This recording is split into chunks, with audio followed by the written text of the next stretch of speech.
All right, I'm struggling with something politically and I'd like to get your input. There's a special election happening right now with a deadline April 21st, and what's being decided is whether we're going to allow redistricting before the midterms. This is the next battlefield for the gerrymandering wars. Now, first off, I do not support gerrymandering. As a principle, I think it takes power away from the people, and it doesn't sit right with me when politicians are choosing the voters instead of the other way around.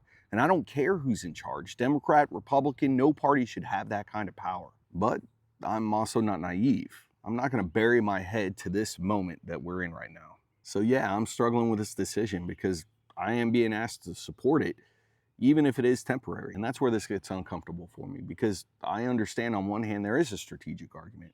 If one side continues to use it unchecked and the other doesn't respond at all, then things will continue to get out of balance and worse. But on the other hand, if I say it's wrong, then it's wrong. Not just wrong when it only hurts me. So my biggest concern is if we justify this just once, what stops it from becoming permanent? Because for me, this isn't just about winning elections. I actually care about the system.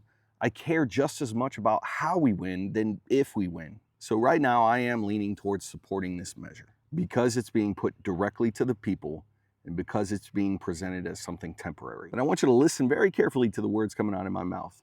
This does not mean I support gerrymandering as a practice.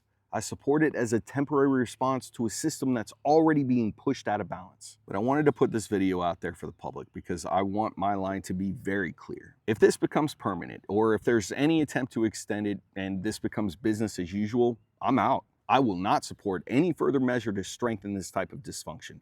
I don't care who it benefits. And honestly, I don't want us stuck in an arms race of political manipulation. So yeah, that's where we're at. I don't like it. I wish we weren't put in this position, but I'm trying to stay honest about both principle and reality. And I want to hold true to my principles. I know what they are, and I'm just trying to figure out if this moment is an exception or a mistake. I'd love to hear your input. Let me know in the comments. And remember, patriotism isn't partisan.